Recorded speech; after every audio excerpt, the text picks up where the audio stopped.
Hello दोस्तों, आपके लिए एक बड़ी खुशखबरी।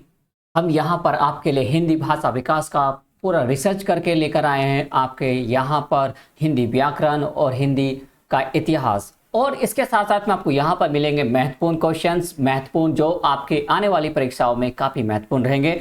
आप यहाँ पर जानेंगे हिंदी व्याकरण का संपूर्ण इतिहास, और हिंदी ग्रामर में आपको A to Z सारा कुछ मिलने वाला है। यहाँ पर आपको इतिहास मिलेगा, वर्गीकरण मिलेगा, भाषाएं मिलेगी, उसके महत्वपूर्ण जितने प्रश्न उत्तरी होगी वो मिलेगा। और ये जो लेक्चर रहने वाला है काफ़ी महत्वपूर्ण रहने वाला है। किसमें? आपका यूपी पैट में, यूपी पुलिस में, चाहे आप यूपी का सुपर टेट दे रहे हो, चाहे आपको उत्तर प्रदेश लोक सेवा आयोग का कोई भी आप एग्जाम दे रहे हो, उन सभी में यहाँ पर काफ़ी महत्वपूर्ण रहने वाला है। क्योंकि हमने आपको यहाँ पर चुनिंदा जो टॉपिक्स लिए हैं वो भोलानाथ तिवारी सर की और लुसेंट से, प्लस आपकी यहाँ पर विश्वनाथ दिनकर सर की और चरण सिंह की सर की यहाँ पर, और सरयू प्रसाद अग्रवाल जी की जो बुक्स हैं, किताबें हैं, उनका यहाँ पर निचोड़ करके लेकर आए हैं। क्योंकि मेरे सामने यहाँ पर लगभग 3-4 किताबें जो मैंने आपको नाम बताया सभी किताबें रखी है, तो मैं यहाँ पर आपके लिए सभी किताबों का निचोड़ करके लेकर, और धीरे धीरे हम लोग हर चीज़ का एक जो महत्वपूर्ण टॉपिक्स है, महत्वपूर्ण पॉइंट्स हैं, उनको हम आपके यहाँ पर डिस्कस करेंगे। तो यहाँ पर मैं आपके लिए यहाँ पर बता दूँ कि मैं आपके अपने अध्ययन अड्डा यूट्यूब चैनल पर एवरीडे आपको मिलने वाली है ये वीडियोस और कंटेंट। आप अंत तक बिल्कुल भी भूलना मत, देखना, यहाँ पर कंटिन्यू बने रहना मेरे साथ। मैं तेजेंद्र सिंह आप सभी का अध्ययन अड्डा यूट्यूब चैनल पर स्वागत करता हूँ। और सबसे पहले यहाँ पर मैं आपको बताना चाहूँगा कि यदि हिंदी भाषा की बात करें, हिंदी लगभग 3000 भाषाओं का एक भाषा है। क्या है? लगभग 3000 भाषाओं में से एक भाषा है। और यदि यहाँ पर देखें हमारे यहाँ पर विश्व में, तो लगभग 3000 भाषाएं। कितनी भाषाएं? 3000 भाषाएं, और 3000 भाषाओं में से एक भाषा है हमारी। और यदि बात करें इसके यहाँ पर आकृति रूप के आधार पर, इसको वियोगात्मक और विश्लिष्ट के रूप में से भाषा परिवार पर भायूरोपीय इंडो यूरोपियन भाषा कहा जाता है। क्या कहा जाता है इसे? हम लोग वियोगात्मक या विश्लिष्ट के आधार पर हम इसे, ठीक है, और दूसरा भाषा परिवार के आधार पर भायूरोपीय मतलब इंडो यूरोपियन भाषा कहा जाता है। हिंदी को क्या कहा जाता है? हिंदी को इंडो यूरोपियन की भाषा कहा जाता है। हिंदी को हम लोग इंडो यूरोपियन की भाषा के रूप में जानते। याद रखना कहाँ से इसका जन्म है, इंडो यूरोपियन। भारत में यदि देखें तो हमारे यहाँ पर जो भारत में 4 भाषा परिवार हैं। कितने हैं? 4 भाषा परिवार हैं। उनको ध्यान से देखते रहिए, सुनते जाइए, और यदि आप चाहें तो आप नोट्स बना लीजिए। जिसमें भायूरोपीय मतलब इंडो यूरोपियन, दूसरे द्रविड़, और तीसरे ऑस्ट्रिक और तिब्बती। ठीक है, यहाँ पर चीनी तिब्बती ने हम लोग पूर्ण रूप में कहते, क्या कहते हैं इन्हें? चीनी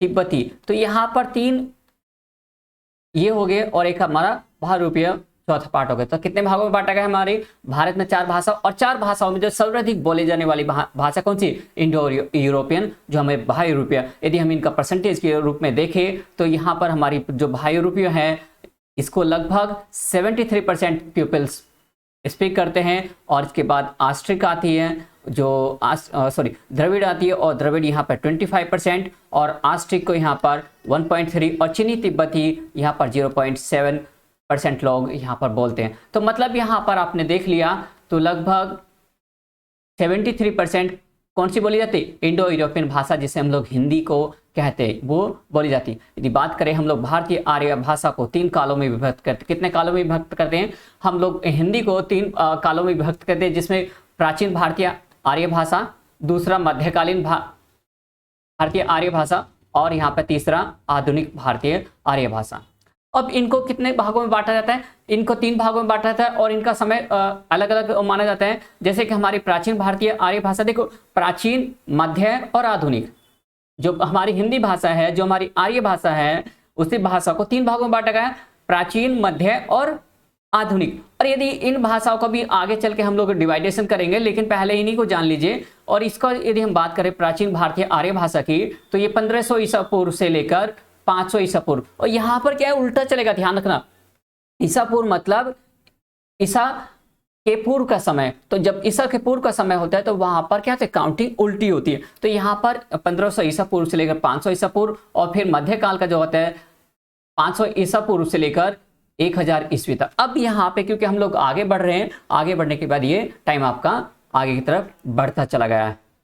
ठीक है, तो आगे बढ़ते हैं यहाँ पर 1000 ईसा पूर्व से अब तक जो आधुनिक आर्य भाषा है वो 1000 ईसा पूर्व के बाद से अब तक का चली आ रही कंटिन्यू हम लोग इसके बारे में बात करते आ रहे और सीखते आ रहे हैं। तो यहाँ पर इन भाषाओं को भी कई भागों में डिवाइड किया जाता है, कई भागों में इनको यहाँ पर डिवाइड करते हैं। जैसे कि हम लोग यदि बात करें प्राचीन भारतीय भाषा को 2 भागों में बांट सकते हैं हम लोग प्राचीन भारतीय को, जिसमें हमारी वैदिक संस्कृत और लौकिक संस्कृत, या वैदिक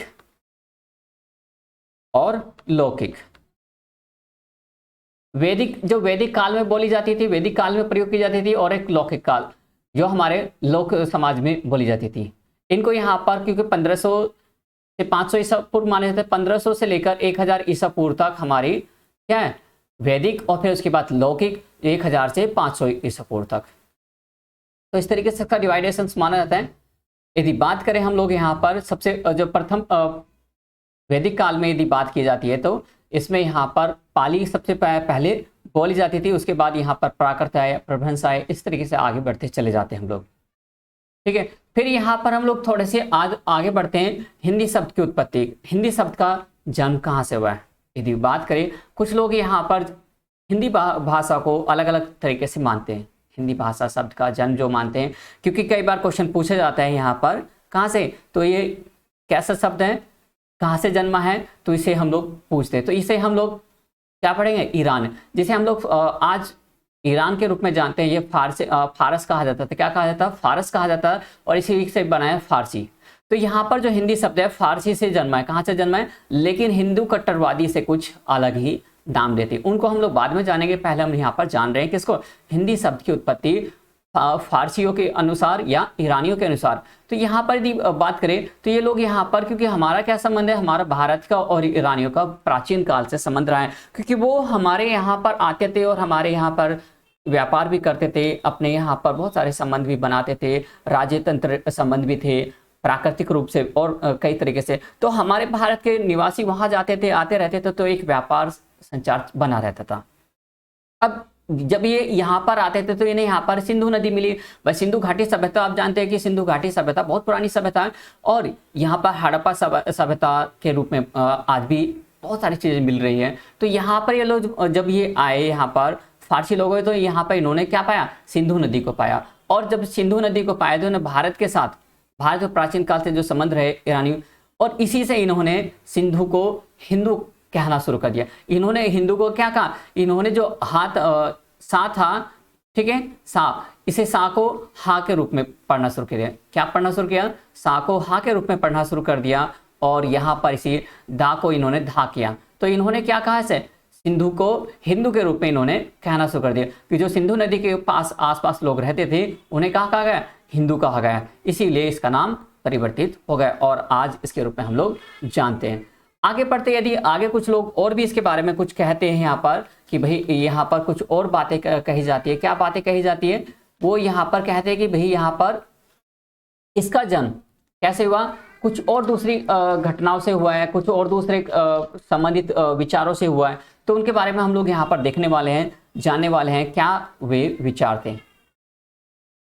यदि हम बात करें तो कुछ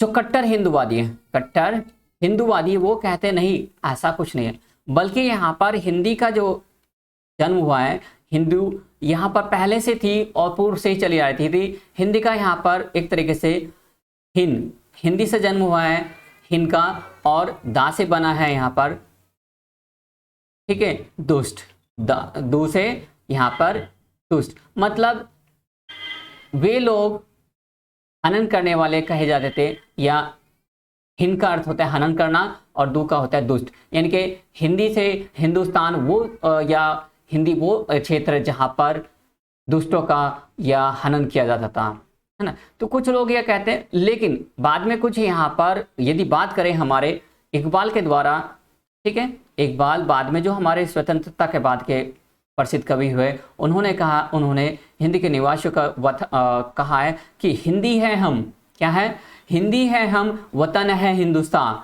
हमारा, हिंदी है हम, वतन है हिंदुस्तान हमारा, तो उन्होंने अपनी लाइन में इस बात को बड़े अच्छे तरीके से क्लियर किया है।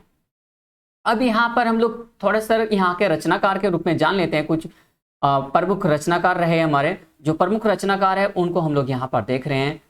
ब्रज भाषा में यदि देखें, यहाँ पर ब्रज भाषा कृष्ण भक्ति काव्य धारा थी, क्योंकि यहाँ पर कृष्ण आप भी देखते हो आज भी जो ब्रज काल है, मथुरा का आसपास का क्षेत्र है, वहाँ पर कृष्ण की लीला या कृष्ण भगवान की पूजा बहुत अधिकता से की जाती है। राधा कृष्ण का पूरा यहाँ पर कहानी होती है। वहाँ पर परिक्रमा करने भी जाते हैं लोग, यहाँ पर हर महीने एकादशी को या फिर स्पेशल दिन रखते हैं, सैटरडे संडे चल भी जाते हैं, तो यहाँ पर परिक्रमा करने के लिए। तो इसमें यदि बात करें तो जो प्रमुख व्यक्ति थे उसमें यहाँ पर सूरदास, ठीक है, सूरदास द्वारा लिखित सूरसागर थी। दास निम्बार्क संप्रदाय के श्री भट्ट, ठीक है ना, गद्दार भट्ट, और यहाँ पर गदाधर भट्ट, और राधा वल्लभ संप्रदाय के हित हरिवंश श्री कृष्ण की बांसुरी के अवतार के रूप में यहाँ पर इन्होंने काफी अपना योगदान रहा है। यदि बात करें रसखान और मीराबाई इस संप्रदाय के प्रमुख कवियों में माने जाते हैं या लेखकों में भी कहा जा सकता है। और यदि बात करें यहाँ पर सूरदास का नाम स्पेशल स्थान प्राप्त करता है। इन्हें यहाँ कहा जाता है आठ का जहाज कहा जाता है। क्या कहा जाता है? आठ के जहाज के रूप में इन्हें विशेष क्या दी जाती है? पदवी दी जाती है। इन्हें विशेष नाम रखा जाता है इनका, ठीक है। और यहां पर आगे बात करें रीतिबद्ध कवियों की, रीतिबद्ध कवि जिसमें रीतिबद्ध में केशवदास, चिंतामणि, मोतीराम, सेनापति, ठीक, विशेष रूप से जाने जाते हैं। जैसे केशवदास, चिंतामणि, मोतीराम, सेनापति, देव पधारिया आदि यहाँ पर विशेष माने जाते हैं। आगे बढ़ते हैं रिद्धि सिद्धि कवि जिसमें बिहारी और की रसनिधि आदि महत्वपूर्ण है। कौन है? बिहारी और रसनिधि काफी महत्वपूर्ण माने जाते हैं। बात करते हैं रीतिमुक्त काव्य, और रीतिमुक्त काव्य घनानंद आलम, ठाकुर बौद्ध, ठीक है, ठाकुर बौद्धा और द्विज देव आदि इसमें काफी महत्वपूर्ण है। घनानंद आलम, ठाकुर देव, ठीक है, द्विज देव काफी महत्वपूर्ण रूप से जाने जाते हैं। अब यदि बात करें रिद्धि सिद्धि और रीतिमुक्त, रीतिबद्ध, ठीक है ना, रीतिबद्ध ये तीन शब्द आते हैं। एक तो आते हैं रीतिबद्ध, दूसरा रीति सिद्धि, है ना, कौन सा? रिद्धि सिद्धि, और एक होता है रीतिमुक्त। अब ये शब्दों के बारे में थोड़ा सा जान लीजिए। रीतिबद्ध होता है मतलब आपके रीति रिवाजों से जो परिपूर्ण होते हैं, मतलब जिनमें रीतिबद्ध तरीके से हमारी जो रीति रिवाज होते हैं, जो पुराने विचार चले आ रहे थे, उनको आगे बढ़ाने वाले हैं, है ना। रिद्धि सिद्धि मतलब अपनी जो इन रीतियों के साथ में सिद्ध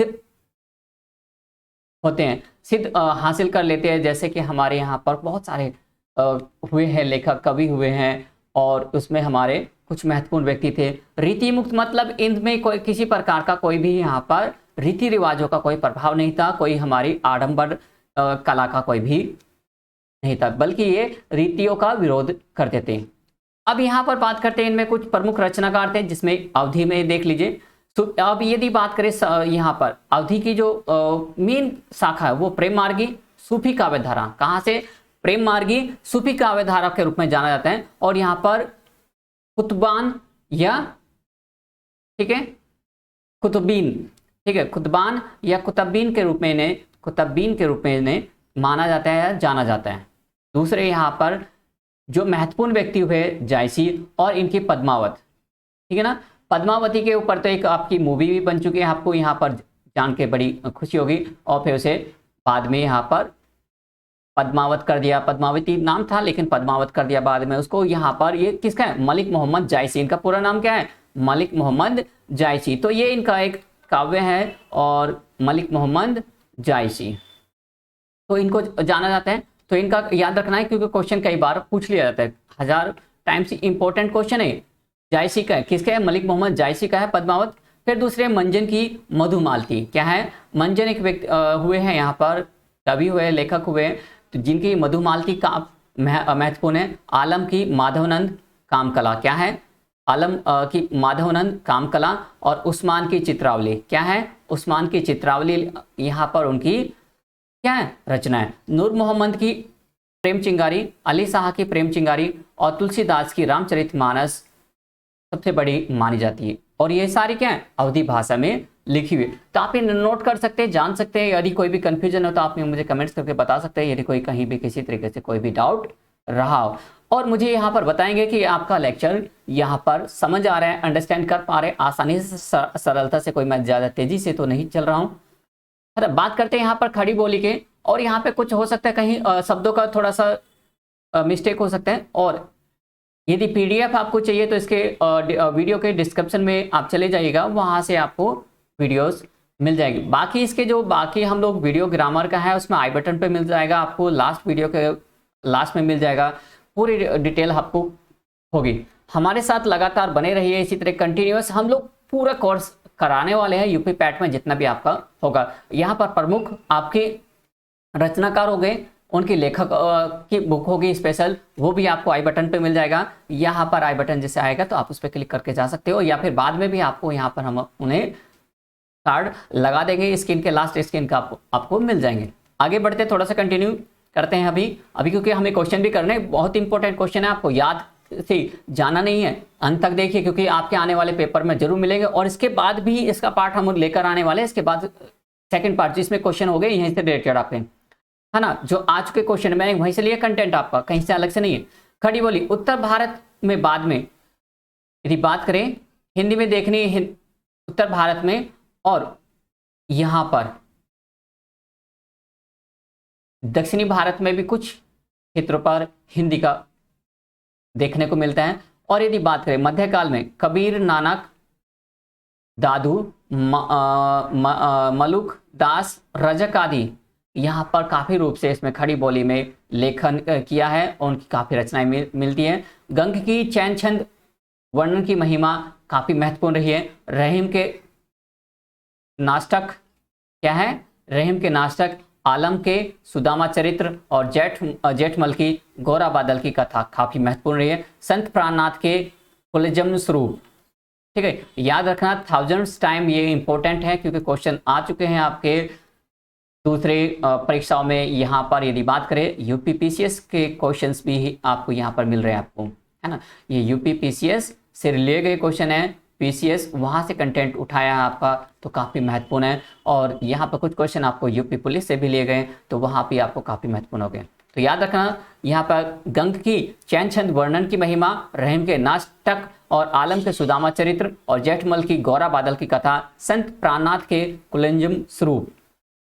आगे बात करते हैं यहाँ पर कुछ विकास भारतेंदु काल का टाइम पीरियड पूछ लिया जाता है। 1850 ईस्वी से लेकर 19वीं तक इसका भारतेंदु माना था। और इसमें यदि बात करें महत्वपूर्ण जो व्यक्ति थे कि इन्होंने भारतेंदु जी ने ही इनका विकास किया, डेवलपमेंट किया, इसी को आगे बढ़ाया।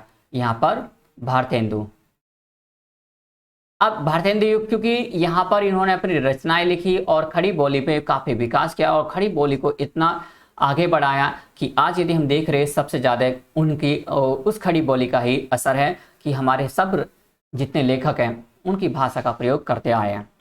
दूसरा आगे बढ़ते हैं, इसी खड़ी बोली को आगे बढ़ाया द्विवेदी युग में, और आचार्य महावीर प्रसाद द्विवेदी के द्वारा इसको आगे बढ़ाया गया, क्योंकि इन्होंने यहाँ पर अपनी सरस्वती पत्रिका प्रतिपादन किया और उसको प्रकाशित किया। प्रकाशित करके हिंदी का विकास पूरे भारत में फैलना शुरू हो गया। यहाँ पर इन्होंने क्या किया, जो भारतेंदु युग में खड़ी बोली थी, खड़ी बोली को उसमें क्या कर दिया, बदलाव किया, बहुत सारे चेंजेस हुए। कहीं कहीं जो गलतियां होती शब्दों की, लेखन की गलतियां, तो उनको सुधार किया। इन्होंने पत्रिका को ये खुद वाचन करते थे, उसे प्रिंट होने से पहले उसका वाचन करके उसको स्टडी करते थे, उसकी जो मिस्टेक्स होती थी, जो गलतियां होती थी शब्दों की, उसको सुधारते थे।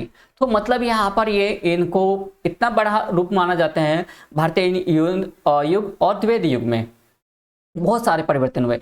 यहाँ पर इन्होंने, ठीक है, गद यहाँ पर गद को ज़्यादा महत्वपूर्ण दिया है, महत्व दिया। यहाँ पर इन्होंने गद के साथ साथ में पद को भी वैल्यू देना शुरू कर दिया।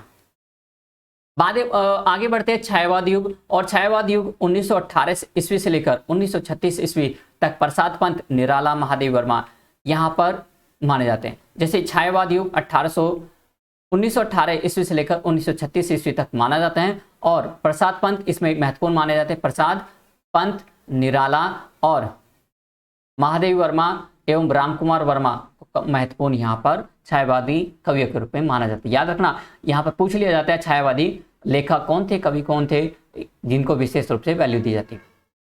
अब यदि हम लोग यहाँ पर बात करें स्वतंत्रता संग्राम के दौरान राष्ट्रभाषा या हिंदी भाषा का विकास या उसको कैसे कैसे डेवलपमेंट मिला। देखिए हम लोग यहाँ पर होने को तो बहुत सारा है। यदि आपको हिंदी टीजीटी दे रहे हैं, पीजीटी दे रहे हैं, या फिर हिंदी का कुछ पूरा इतिहास है, तो बहुत बड़ा लेक्चर हो जाएगा। हम बस आपके लिए यहाँ पर उतना कंटेंट लेकर आ रहे हैं जो महत्वपूर्ण है, जो इंपॉर्टेंट है। यदि कोई छूट जाए तो उसके लिए हम माफी चाहेंगे भाई हम लोग, ठीक है। कोशिश कर रहे हैं कि आपको महत्वपूर्ण, क्योंकि ज़्यादा लंबा लेक्चर भी ज़्यादा है, थोड़ा सा अजीब होने लगता है, तो इसलिए हम लोग ज़्यादा बड़ा लेक्चर नहीं कर सकते। स्वतंत्रता संग्राम की यदि बात करें यहाँ पर, क्योंकि हमारा जो भारत जो आज़ाद हुआ वो केवल हिंदी भाषा ही नहीं बल्कि अन्य भाषी लोग भी थे जिन्हें जुड़ा, लेकिन जो सबसे ज़्यादा प्रभाव पड़ा वो हिंदी भाषियों का पड़ा। उत्तर भारत से यहाँ पर सारी देखा असर पड़ता है। जो सबसे पहला जो आंदोलन हुआ कहाँ पे हुआ, 10 मई मेरठ से हुआ, और ये कहाँ पर है, उत्तर प्रदेश के, ठीक है, एक छोटा सा जिला है। और यहाँ पर यदि देखें तो मेरठ छोटा ही नहीं, एक महानगर के रूप में जाना जाता है, बहुत सारा बड़ा क्षेत्र है, यहाँ से माना जाता है। तो यहाँ पर काफी प्रभाव पड़ा, तो हिंदी भाषा का, हिंदी खड़ी बोली भाषा का खूब अच्छा असर देखने को मिल सकता है। बाद में इसे राष्ट्रभाषा, नेशनल लैंग्वेज के रूप में मान लिया गया जब हमारा देश आज़ाद हुआ 1947 में। तो यहाँ पर, क्योंकि यहाँ पर 1900 से लेकर 1947 तक हिंदी भाषियों का काफ़ी बोलबाला रहा। बीच बीच में अलग अलग पार्टियों ने, भारतीय इंडियन कांग्रेस ने भी इसको काफ़ी प्रभावित हुई, और उन्होंने भी इसके बारे में अलग अलग वकालत की। बहुत सारे लोगों ने इसे बात रखी अपनी। तो यहाँ पर राष्ट्रभाषा, नेशनल लैंग्वेज के रूप में जनभाषा प्रयुक्त की गई। तो इसी तरीके से यहाँ पर राष्ट्रीय एकता और अंतर्राष्ट्रीय संवाद का संपर्क स्थापित करने में काफ़ी महत्वपूर्ण रहा, जिसमें यहाँ पर, ठीक है, सिटी मैट का या एस.टी. होम्स रोबोक्स और एस.टी. कोलरोबोक और जॉर्ज गियर्सन, ये अंग्रेजी व्यक्ति थे जिन्होंने यहाँ पर हिंदी को काफ़ी महत्वपूर्ण माना और अपने विचार दिए कि भाई हिंदी ही एक ऐसी मातृभाषा है जिसे आसानी से, सरलता से समझा सीखा जा सकता है। इन्होंने इसको बाद में राष्ट्रभाषा, नेशनल लैंग्वेज के रूप में स्वीकार कर लिया। क्योंकि इसे राष्ट्रभाषा, नेशनल लैंग्वेज के रूप में इसलिए स्वीकार किया क्योंकि ये जनभाषा, सर्वाधिक लोगों द्वारा बोले जाने वाली भाषा थी, और इसका असर ऐसा पड़ा कि राष्ट्रीय एकता और अंतर्राष्ट्रीय संवाद का क्या मिला, काफी फायदा मिला।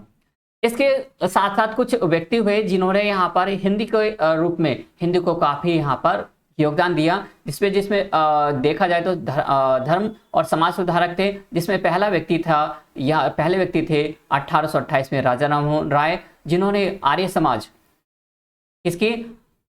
की स्थापना की। और फिर यहाँ पर आए 1875 में दयानंद सरस्वती, इन्होंने भी यहाँ पर हिंदी के बारे में काफ़ी विशेष कहा कि यदि हमें अपने भारत का विकास करना है तो हिंदी को हमें अपनी मातृभाषा के रूप में मानना होगा और इसी को आगे बढ़ाना होगा, इसी को हमें सीखना होगा, प्रत्येक व्यक्ति को इसको आगे बढ़ाने के लिए प्रयास करना होगा। इसी तरीके से अरविंद घोष ने भी काफ़ी अपना यहाँ पर दिया। अरविंद घोष ने अरविंद दर्शन प्रस्तुत किया, और अरविंद दर्शन में इन्होंने हिंदी को एक राष्ट्रीय भाषा के रूप में माना और कहा कि हर एक व्यक्ति को हिंदी भाषा के विकास के लिए बल देना होगा। यहाँ पर थियोसॉफिकल सोसाइटी की स्थापना हुई 1882 में, ठीक है। और थियोसॉफिकल सोसाइटी में यहाँ पर यदि भारत में बात करें तो श्रीमती एनी बेसेंट थी, और एनी बेसेंट ने हिंदी के लिए भी काफ़ी बल दिया। और यहाँ पर भारत में रही हुए, ठीक है, आयरलैंड से आई थी, और लेकिन वे यहाँ पर, सॉरी यदि मुझे कन्फ्यूजन रहा हो, तो यहाँ पर वे रही और एक सिस्टर के रूप में उन्होंने यहाँ के भारतीय लोगों की सेवा की। यदि बात करें विकास की, जब हम लोग आज़ाद हो गए तो इसका यहाँ पर इसे ऑफिशियल लैंग्वेज के रूप में स्वीकार कर लिया गया। और राजभाषा का अर्थ होता है यहाँ पर राजकाज की भाषा, क्योंकि यहाँ पर हिंदी को कहा जाने लगा कि भाई ऑफिशियल लैंग्वेज मानी चाहिए। लेकिन क्योंकि हमारे यहाँ पर हिंदी भाषी कम थे और यहाँ पर बाकी लैंग्वेज ज़्यादा थी, तो उन्होंने कहा कि जब तक यहाँ पर पूर्ण रूप से हिंदी के ऊपर संपूर्ण अधिकार या हिंदी पर संपूर्ण कार्य नहीं कर लिया जाता, तब तक यहाँ पर अंग्रेजी भाषा को ऑफिशियल लैंग्वेज के रूप में कार्य के रूप में स्वीकार किया जाए। तो यदि बात करें सरकारी कामकाज जो जरूरत होती है वहां पर, इसलिए यहाँ पर 14 सितंबर, याद रखना 14 सितंबर 1949 को संवैधानिक रूप से राजभाषा घोषित कर दिया। क्या कर दिया गया? 14 सितंबर को 1949 को हिंदी को क्या कर देगा? राजभाषा के रूप में घोषित कर देगा। और तभी से हम लोग 14 सितंबर को 14 सितंबर को हिंदी दिवस के रूप में मनाते। क्या मनाते हैं? 14 सितंबर को हिंदी दिवस के रूप में मनाने लगे, भारत में मनाते हैं, है ना। आगे बढ़ते हैं। यहाँ पर कुछ अनुच्छेद है जिनके बारे में हम लोग यहाँ पर विशेष रूप से जानेंगे। 120 अनुच्छेद, आर्टिकल 120 किसकी बात करते हैं? आर्टिकल 120। आर्टिकल 120 में क्या किया गया है? संसद में प्रयोग की जाने वाली भाषा हिंदी या अंग्रेजी। पहले यहाँ पर जो संसद हो गई, यहाँ पर संसद में क्या है? हिंदी। और यदि हिंदी में यहाँ पर पूर्ण रूप से अधिकार नहीं पा लिया जाता तो अंग्रेजी तब तक रहेगी और राष्ट्रपति के द्वारा इसको अंग्रेजी को आगे बढ़ाया जा सकता है कामकाज के लिए। लेकिन पहली प्रायोरिटी क्या होगी? हिंदी होगी। लेकिन आज ऐसा नहीं है, अभी भी अंग्रेजी में ही सारे कार्य चल रहे। लेकिन वो किसकी अनुमति से? सारे राष्ट्रपति की अनुमति से ही किए जा रहे। बाद में बात करते हैं यहाँ पर अनुच्छेद 210, ठीक है। आर्टिकल 210 में यहाँ पर कुछ चीजें बदलाव की गई, जिसमें राज्य विधानमंडल में प्रयोग की जाने वाली भाषा हिंदी या अंग्रेजी होगी, है ना। क्या होगी? राज्य विधानमंडल, याद रखना राज्य विधानमंडल में हिंदी के वैल्यू दी गई, लेकिन राष्ट्रपति के अनुमोदन के द्वारा यहाँ पर देश आज़ादी के 15 वर्षों का इंग्लिश रखा जाएगा और यदि जरूरत पड़ी तो इसे आगे बढ़ाया जा सकता है। और ये बढ़ती चली आई है, आज भी अंग्रेजी का प्रयोग किया जा रहा है राज्य विधानमंडल में। लेकिन यहाँ पर विशेष अनुमति के द्वारा देखा जाएगा, संसद और राज्य विधानमंडल या किसी भी तरीके से यदि किसी को संबोधित करना है अपने, ठीक है, राज्यसभा में, लोकसभा में या फिर राज्य विधानमंडल में, ठीक है, विधान परिषद हो, कोई भी हो, तो यहाँ पर अपने वहां पे राष्ट्रपति जो अधिकारी होगा, जो अध्यक्ष होगा, उससे अनुमति लेकर वहां पे लोकल भाषा में भी वो अनुमोदन कर सकता है, अपने पीठ को संबोधित कर सकता है। यदि बात करें यहाँ पर अध्याय 1 में कहा गया है अनुच्छेद 343 में, याद रखना अनुच्छेद 343, संघ राज्य भाषा हिंदी और लिपि देवनागरी होगी। संघ की भाषा क्या होगी? हमारी राज्य संघ कहे तो भारत संघ की बात करें, किसकी? भारत संघ की बात करें, आर्टिकल 343 में यहाँ पर कहा है कि राजभाषा के रूप में हिंदी होगी। कैसी होगी? और जिसकी लिपि देवनागरी होगी। याद रखिएगा, प्रथम 15 वर्षों के लिए अंग्रेजी शासन के कार्यों में प्रयोग की जाएगी, परंतु राष्ट्रपति की अनुमति के पश्चात इसे आगे बढ़ाया जा सकता है। तो मतलब आपने समझ लिया, मैंने इसको ऑलरेडी समझा दिया। बात करते हैं यहाँ पर अध्याय 2 अनुच्छेद 345 में 345 में प्रादेशिक भाषा हिंदी भाषा का प्रयोग किया जाएगा।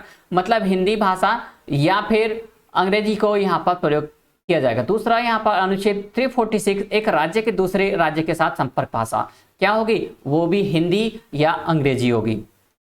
अनुच्छेद 343 में कहता है किसी राज्य विशेष की जनसंख्या के द्वारा बोली जाने वाली भाषा वहां पे लोकल भाषा का प्रयोग किया जा सकता है, जिससे वर्नाकुलर लैंग्वेज या फिर हम दूसरे रूप में। अध्याय 3 में यहाँ पर कहते हैं सुप्रीम कोर्ट या हाई कोर्ट आदि में भी हिंदी का प्रयोग किया जाएगा, लेकिन देश आजादी के 15 वर्ष की तक अंग्रेजी को किया जाएगा। लेकिन ये 15 वर्ष आपके लिए जी का जंजाल बन चुके। आज हर जगह हर प्लेस पर इंग्लिश को ज्यादा प्रेफरेंस दी जाती है। आर्टिकल 348 हिंदी के लिए विशेष उपबंध होने के तक अंग्रेजी का प्रयोग किया जाएगा। मतलब ये कह रहे हैं कि भाई जब तक हिंदी पूरे संपूर्ण रूप से नहीं प्रयोग की जाती तब तक अंग्रेजी को ही हम लोग क्या माने जाएंगे? एक ऑफिशियल लैंग्वेज के रूप में माना जाएगा। अब यहाँ पर 349 राष्ट्रपति परमिशन के अनुसार अंग्रेजी को जारी रखा जाएगा। अध्याय 4 में यदि बात करें यहाँ पर अनुच्छेद 350 व्यथा के अनुसार, यानी कि यदि व्यथा मतलब कोई भी व्यक्ति अपनी एप्लीकेशन लेकर आता है, अपनी कंप्लेन लेकर आता है, उसमें हिंदी को ही विशेष वैल्यू दी जाएगी और या फिर वो अपनी दूसरी लोकल लैंग्वेज में भी उसको रख सकते हैं। अब यदि देखें 8वीं अनुसूची जो हमारी बात करें 22 भाषाओं को लेके आ गया, उसमें क्या है? 22 भाषाओं को लेके आया, जिसमें 1950 में 14 भाषाएं थी जब हमारा देश आजाद हुआ था। अब कितनी है? 22 भाषा। याद रखना, अब इस समय संविधान में पारित कितनी भाषा है? 22 भाषा है। लेकिन जब देश आजाद हुआ था 1950 में यहाँ पर 14 आज़ाद हम लोग 1947 में हुए थे, लेकिन यहाँ पर संविधान जो लागू हुआ था हमारे 1950 में, यहाँ पर संविधान लागू हुआ उसमें 24 भाषाएं थी, आज 22 हो गई। अब यदि बात करें यहाँ पर जिसमें असमिया, बांग्ला, गुजराती, हिंदी, कन्नड़, कश्मीरी, मलयालम, मराठी, उड़िया, पंजाबी, संस्कृत, तमिल, तेलुगु, उर्दू, ये लगभग 14 भाषाएं थी। 1 2 3 4 5 6 7 8 9 10 11 12 13 14 कितनी भाषाएं? 14। ये हमारी याद रखना 14 भाषाएं थी जो कि हमारे 1950 में लागू। लेकिन बाद में यहाँ पर संविधान में संशोधन हुआ, 21वां संशोधन हुआ 1967 में, यहाँ पर कुछ भाषाओं को जोड़ लिया गया, है ना।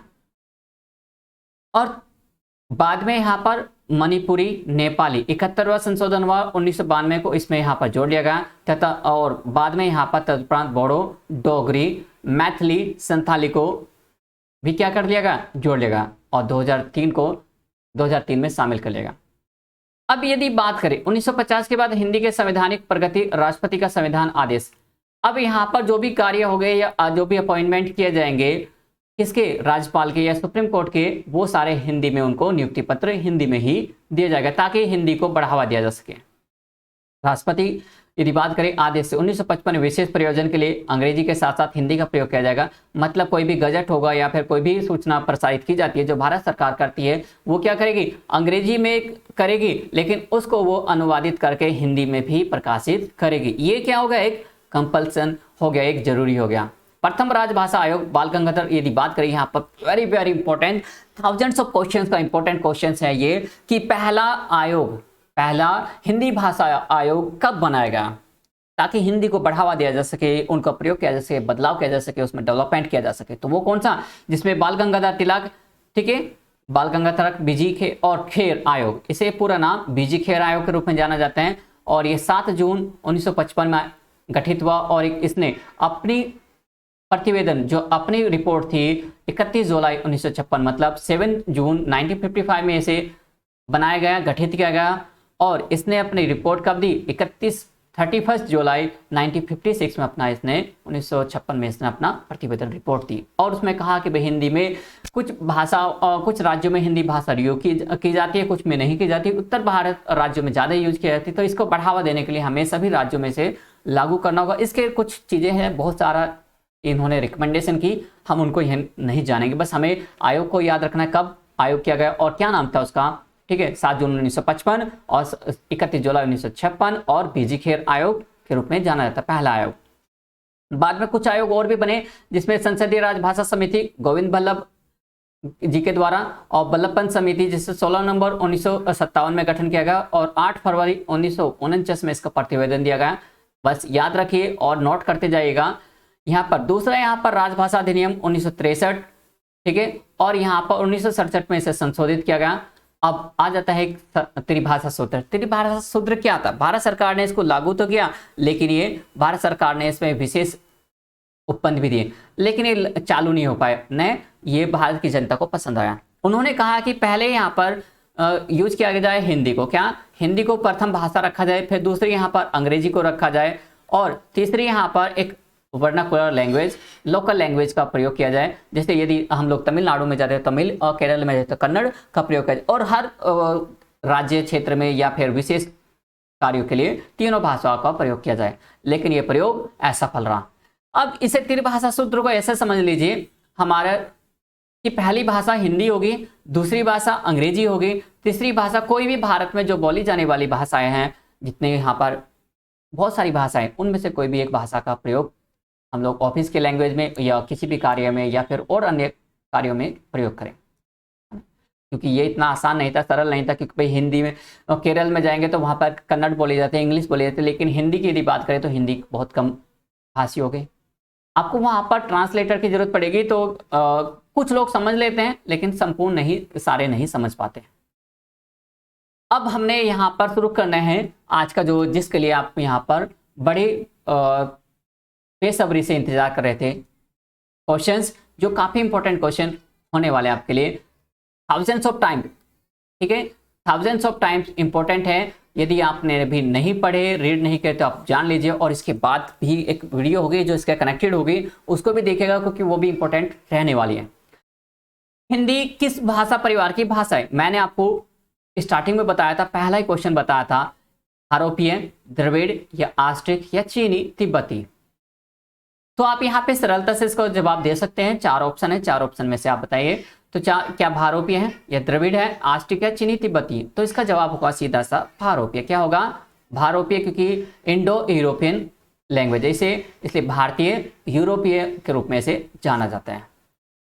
क्वेश्चन नंबर सेकंड, भारत में सर्वाधिक बोले जाने वाली भाषा कौन सी है? सीधा सा जवाब है, ज्यादा सोचने समझने की जरूरत नहीं है। भारत में सबसे अधिक बोली जाती है क्या? हिंदी बोली जाती है या संस्कृत या तमिल या उर्दू? देखिए यहाँ पर कुछ लोग कहेंगे जो तमिलनाडु में रहते हैं वो कहेंगे नहीं, तमिल ज्यादा सर्वाधिक बोली जाती है। क्या बोली जाती है? तमिल का प्रयोग सर्वाधिक किया जाता है। जो संस्कृत क्षेत्र में रहते हैं वो संस्कृत को कहेंगे कि भाई जैसे कि यहाँ पर चले जाइए, ठीक है, अवध क्षेत्र में या फिर हमारे बनारस क्षेत्र में उत्तर प्रदेश के, तो वहां पर कहेंगे भाई संस्कृत ज्यादा बोली जाती है। उर्दू कश्मीर के क्षेत्र में चले जाइए या फिर मुस्लिम बहुल क्षेत्र वहां पर चले जाइए, वहां पर कहेंगे नहीं भाई मुस्लिम यहाँ पर उर्दू बोली जाती है। लेकिन ऐसा नहीं है, हिंदी को सर्वाधिक लोगों द्वारा बोला जाता है। क्या है? हिंदी, क्योंकि यहाँ पर हिंदी ही केवल उत्तर भारत में ही नहीं बल्कि पूरे भारत में बोली जाती है, लेकिन वहां पर कम है लेकिन बोली जाती है। क्वेश्चन नंबर 3, हिंदी भाषा का जन्म कहाँ से हुआ? वेरी वेरी इंपॉर्टेंट है। कितना इंपॉर्टेंट है ये मैं भी नहीं बता सकता, क्योंकि ये क्वेश्चन आपका पूछा गया था और कई क्वेश्चनों में यूपी बीएड में भी कई बार पूछ लिया, यूपी पुलिस में भी पूछ लिया गया था, पीसीएस में भी पूछा क्वेश्चन, तो ये तो बड़ा इंपॉर्टेंट है। हिंदी भाषा का जन्म यदि बात करें, अपभ्रंश, लौकिक संस्कृत, पाली प्राकृत से या वैदिक संस्कृत से? तो यहाँ पर 4 ऑप्शन है, आप कमेंट्स करके बताइए कि यहाँ पर हिंदी भाषा का जन्म कहाँ से माना जाता है।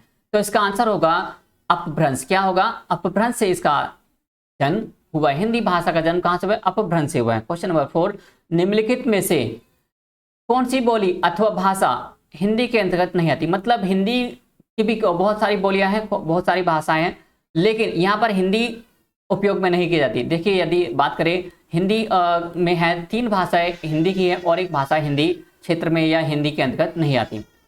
कन्नौजी आती है, बिल्कुल आती है, हिंदी के अंतर्गत आती है। बांगरू भी आती है, अवधी भी आती है, लेकिन तेलुगु हिंदी के अंतर्गत नहीं आती। तो इसका आंसर हो जाएगा 4, हिंदी के अंतर्गत नहीं आती। तो नहीं को ध्यान रखना है, 4 का 4। 5, क्वेश्चन नंबर 5 है, नेक्स्ट क्वेश्चन आपकी स्क्रीन पर है तो आप इसका जवाब देंगे। हिंदी की विशिष्ट बोली ब्रज भाषा किस रूप में सबसे अधिक प्रसिद्ध है? ब्रज भाषा सर्वाधिक कहाँ देखने को मिलती है आपकी? राजभाषा के रूप में, तकनीकी भाषा के रूप में, राष्ट्रभाषा के रूप में, काव्य भाषा के रूप में? तो हिंदी की विशिष्ट बोली जो हम लोग बात करते हैं यहाँ पर राजभाषा के रूप में बिल्कुल नहीं, तकनीकी भाषा बिल्कुल नहीं, राष्ट्रभाषा नहीं, बल्कि क्योंकि हिंदी हमारी खड़ी बोली राष्ट्रभाषा के रूप में जाना जाता है। राज्य भाषा हर राज्य की अपनी एक भाषा होती है। इसे किसमें रूप में जाना जाता है? काव्य भाषा, क्योंकि यहाँ पर ब्रज के रूप में इसको सबसे ज्यादा लेखन रूप में देखा जाता है, पढ़ने के लिए पाया जाता है। क्वेश्चन नंबर 6, भारतवर्ष में हिंदी को आप किस वर्ग में रखेंगे? यदि देखा जाए तो भारतवर्ष को आप किस वर्ग में रखना चाहेंगे? राजभाषा के रूप में हिंदी को, किसको? भारतवर्ष में हिंदी को राजभाषा के रूप में, राष्ट्रभाषा के रूप में, विभाषा के रूप में या तकनीकी भाषा के रूप में? जब एक भाषा के कई सारे रूप होते हैं, उपभाग होते हैं, तो उसे विभाषा के रूप में हम लोग जानते हैं। तो यदि हम बात करें तो सीधा सा आंसर है यहाँ पर तकनीकी भाषा नहीं होगा, विभाषा भी नहीं होगा, राष्ट्रभाषा भी नहीं होगा, बल्कि राजभाषा के रूप में जानी जाती है। क्योंकि राष्ट्रभाषा हमारे राष्ट्र में बहुत सारी भाषाएं हैं, हर एक राज्य की अलग अलग भाषा है, तो राष्ट्रभाषा हमारा यहाँ पर अभी नहीं माना गया, इसको राजभाषा के रूप में जाना जाता है। ढूंढाड़ी, अब शब्द आया है ढूंढाड़ी, ये आपका क्वेश्चन पूछा गया था, ठीक है। स्पेशल यूपी आपका लोअर सबऑर्डिनेट में, कहाँ पे? यूपी लोअर सबऑर्डिनेट में ये क्वेश्चन पूछा गया था। ढूंढाड़ी बोली कहाँ की है? पश्चिमी राजस्थान की, पूर्वी राजस्थान की, दक्षिणी राजस्थान की या उत्तरी राजस्थान की? तो यहाँ पर यदि आंसर की बात करें तो जल्दी से जल्दी आप मुझे बताइए ढूंढाड़ी कहाँ की है। तो ढूंढाड़ी की यदि बात करते हैं तो ये पश्चिमी राजस्थान की नहीं है, दक्षिणी राजस्थान की नहीं है, उत्तरी राजस्थान की नहीं है, ये पूर्वी राजस्थान की, कहाँ की? पूर्व में बोली जाती है। तो जो राजस्थान का जो पूर्व क्षेत्र है, यदि हम बात करें राजस्थान को यदि एक प्रतिरूप ऐसे मान लेते हैं राजस्थान का, छोटा सा ये प्रतिरूप है। तो यहाँ पर जो क्षेत्र है, ये जो पूर्व का क्षेत्र है यहाँ पर, है ना, तो यहाँ पर सर्वाधिक बोली जाने वाली ढूंढाड़ी बोली है। ठीक है, चलिए आगे बढ़ते हैं। Question number 8, Braj. ठीक है, यदि बात करें, ब्रज बली नाम से जानी जाती है। ब्रज बोली, इस बोली है यहाँ पर ब्रज बोली। ठीक है, ये बोली शब्द है तो याद रखिएगा। ब्रज बोली नाम से जानी जाती है पंजाबी, मराठी, गुजराती या पुरानी बांग्ला। ब्रज बोली यदि बात करें तो यहाँ पर पुरानी बांग्ला को बांग्ला के रूप में भी इसे जाना जाता है। किसमें? पुरानी बांग्ला के रूप में। पुरानी बांग्ला का इसमें ब्रज बोली के रूप में जाना जाता है, बोली के रूप में जाना जाता है। 8 हो गया। क्वेश्चन नंबर नेक्स्ट आपका, निम्नलिखित में से, निम्नलिखित है यहाँ पर, निम्नलिखित क्या होना चाहिए? निम्नलिखित, निम्नलिखित में से कौन सी भाषा देवनागरी लिपि में लिखी जाती है? तो देवनागरी लिपि में आपको बताना है, देवनागरी लिपि में कौन सी भाषा लिखी जाती है? गुजराती, उड़िया, मराठी या सिंधी? तो बताइए, जल्दी से जल्दी आपका जवाब दीजिए यहाँ पर कमेंट्स करके कि यहाँ पर देवनागरी लिपि कौन सी यहाँ पर लिखी जाती है। देवनागरी लिपि में कौन सी भाषा लिखी जाती है? गुजराती नहीं, उड़िया बिल्कुल नहीं, मराठी बिल्कुल लिखी जाती है, मराठी बिल्कुल लिखी जाती है, सिंधी नहीं लिखी जाती। क्वेश्चन नंबर 10, निम्नलिखित में से कौन सी भाषा संस्कृत भाषा की अपभ्रंश है? यहाँ पे बताना है संस्कृत की अपभ्रंश भाषा, खड़ी बोली, ब्रजभाषा, अवधी या पाली। तो यहाँ पर यदि बात करें संस्कृत, ठीक है, संस्कृत की अपभ्रंश भाषा पाली है। क्या है इसका होगा? 10 का 4। अधिकतर भारतीय भाषाओं का विकास किस बड़ा लिपि नहीं ब्रहा लिपि है। क्या है? सॉरी, ब्रहा लिपि है, ब्रहा लिपि। और यही आपका जवाब होगा। क्या होगा? ब्रहा लिपि आपका जवाब होगा। क्वेश्चन नंबर 12, हिंदी भाषा किस लिपि में लिखी जाती है? हिंदी भाषा किस रूप में लिखी जाती है? गुरुमुखी, ब्राह्मी, देवनागरी या सौराष्ट्री? तो यहाँ पर यदि बात करें, आपका जवाब क्या होगा? सीधा सा जवाब होगा आपका देवनागरी। क्या होगा? इसमें ज़्यादा कंफ्यूजन की तो होने की जरूरत नहीं है, देवनागरी लिपि में लिखी जाती है। क्वेश्चन नंबर 13, वर्तमान हिंदी का प्रचलित रूप है? अवधी, ब्रजभाषा, खड़ी बोली या देवनागरी? यदि बात करें हिंदी का जो वर्तमान रूप है, सबसे ज़्यादा कौन सा मिलता है हमें? यहाँ पर खड़ी बोली में मिलता है। कौन से रूप में मिलते हैं? खड़ी बोली में सर्वाधिक देखने को मिलता है। क्वेश्चन नंबर 14, हिंदी भाषा की बोलियों के वर्गीकरण के आधार पर छत्तीसगढ़ी बोली है। छत्तीसगढ़ी कैसी है? पूर्वी हिंदी, पश्चिमी हिंदी, पहाड़ी हिंदी या राजस्थानी हिंदी? यहाँ पर आपका जवाब क्या होगा? यदि बात करें, क्योंकि हमारे भारत में यदि बात करें, भारत को हम लोग नक्शा इस तरीके से डिवाइड कर लेते हैं, तो ये छत्तीसगढ़ यहाँ कहीं है। तो क्योंकि ये हमारा ईस्ट, वेस्ट, नॉर्थ, साउथ, मतलब पूर्व, पश्चिम, उत्तर, दक्षिण, तो यहाँ पर पूर्व में है जब ये, तो इसे पूर्वी हिंदी के रूप में से हम लोग छत्तीसगढ़ी बोली को मानते हैं। निम्नलिखित में से कौन सी पश्चिमी हिंदी की बोली नहीं है? पश्चिमी हिंदी, पश्चिमी हिंदी की देखते हैं जो पश्चिमी क्षेत्र में नहीं बोली जाती, बुंदेली, ब्रज, कन्नौजी, बघेली। तो यहाँ पर आपका होगा जवाब, जल्दी से जल्दी बताइए। पश्चिमी हिंदी नहीं है हमारी हिंदी की बोलियों में, आपको बताना है पश्चिमी हिंदी की बोली नहीं है। कौन सी नहीं है?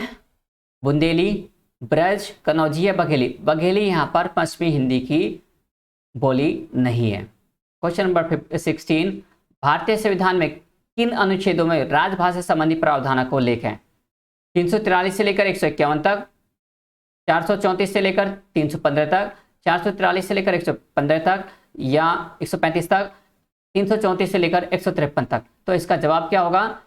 जी, सीधा सा आंसर होगा 343 से लेकर 151 तक इसका उल्लेख किया गया भाषाओं का। हिंदी भाषा के विकास का सही अनुक्रम है। हिंदी भाषा का जो विकास हुआ है वो कैसे हुआ है हमारा? पहले सर्वप्रथम किस भाषा का विकास हुआ है? पाली का, प्राकृत का, अपभ्रंश का या हिंदी का? फिर प्राकृत, अपभ्रंश, हिंदी या पाली? अपभ्रंश, पाली, प्राकृत या हिंदी? पाली, हिंदी, पाली, अपभ्रंश या प्राकृत? देखिए, याद रखिए, सबसे पहले पाली का जन्म हुआ है, प्राकृत का जन्म हुआ है, उसके बाद फिर अपभ्रंश और फिर हिंदी। तो सबसे पहले क्या आएगा? पाली आएगा, फिर प्राकृत आएगा, फिर अपभ्रंश आएगा, फिर हिंदी आएगा। तो इस तरीके से 17 का फर्स्ट करेक्ट हो जाएगा आपका। संविधान के अनुच्छेद 351 में किस विषय का वर्णन है?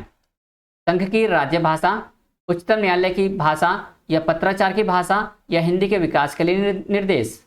यदि बात करें 351 में संविधान में, तो सब जो मोस्ट इंपॉर्टेंट है वो है आपकी संघीय राजभाषा नहीं, उच्चतम न्यायालय की भाषा नहीं, पत्राचार की भाषा नहीं, बल्कि हिंदी के विकास के लिए निर्देश की भाषा का इसमें उद्देश्य देखा गया है। क्वेश्चन नंबर 19, ब्रज भाषा। ब्रज भाषा क्या है? कैसी भाषा? पूर्वी हिंदी, पश्चिमी हिंदी, पहाड़ी हिंदी या राजस्थानी हिंदी। तो यहाँ पर ब्रज भाषा कहाँ से जन्मी है? तो इसका सीधा सा आंसर होगा आपका पश्चिमी हिंदी। क्या है? ब्रज भाषा पश्चिमी हिंदी के रूप में जानते हैं।